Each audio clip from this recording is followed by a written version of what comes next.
মাদ্রাসার শিক্ষক আব্দুল্লাহ আল কাউসার একটা ইউনিক ঘটনা বাংলাদেশে অবিশ্বাস্য ঘটনা ঘটিয়েছে। তা হচ্ছে মোটরসাইকেল গ্যাসে চলবে এবং সে সফল উদ্যোক্তা। সে নিজে কাজটা করেছে। এক সিলিন্ডার অর্থাৎ আপনার 100 টাকার গ্যাসে 100 কিলোমিটার চলবে। তো এটা নিয়ে কিন্তু নেট দুনিয়া তোলপাড়। মানে সে যে আবিষ্কার করেছে সেই কারণে নয়, সে মাদ্রাসার শিক্ষক সেই কারণে। কথা কি বুঝে নিয়েন?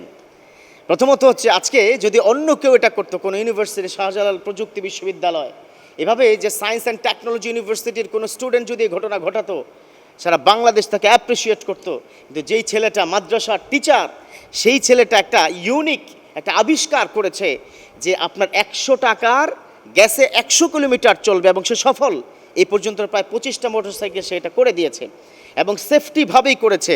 কিন্তু এটা নিয়ে ট্রল পুরো মানে সোশ্যাল মিডিয়া তোলপাড়। মাদ্রাসার শিক্ষকও জানে কি? মাদ্রাসায় তো পড়ছে, মানে মাদ্রাসায় পড়া মানে হচ্ছে তারা মনে করে একটা পরিবারের যদি দুটো সন্তান হয়, যে সন্তানটা সবচাইতে দুষ্ট, যে সন্তানটা মেধাশূন্য, ততটা মেধা নেই, ভালো রেজাল্ট করার সম্ভাবনা নাই, ওকে মাদ্রাসায় দাও, এটা মনে করে।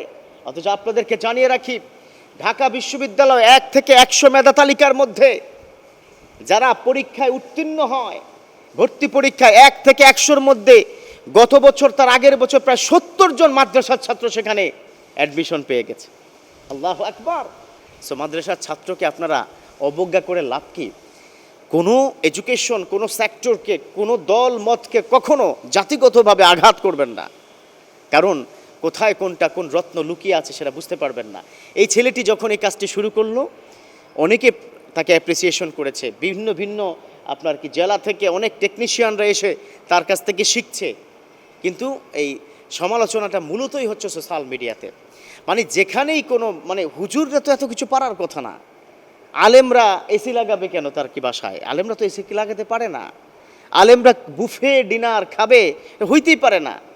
মানে এই জাতীয় আলেমদের ব্যাপারে, মাদ্রাসার শিক্ষকদের ব্যাপারে, মাদ্রাসার ছাত্রদের কি ব্যাপারে একটা বিষোদগার এই বিশেষ করে সোশ্যাল মিডিয়া যখন ব্যবহার করা হলো, তখন অনেক বেশি পরিমাণে এটা ছড়িয়ে গেল।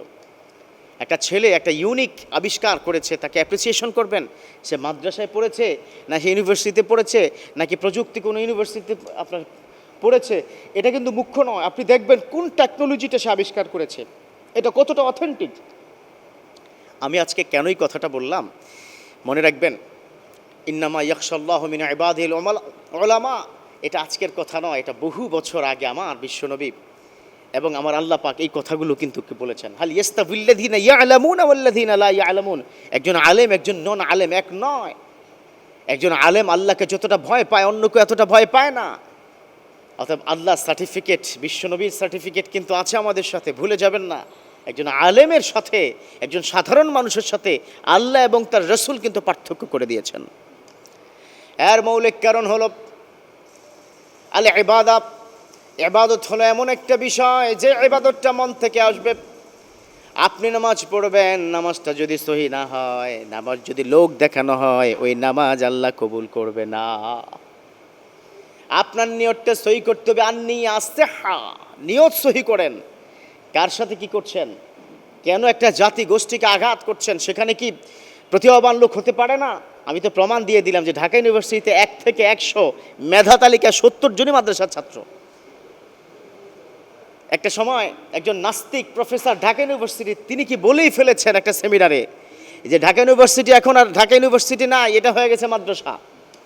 কারণ পুরো ইউনিভার্সিটির ক্যাম্পাস জুড়ে দেখে টুপি আর আপনার কি দাড়িওয়ালা পাঞ্জাবিওয়ালা।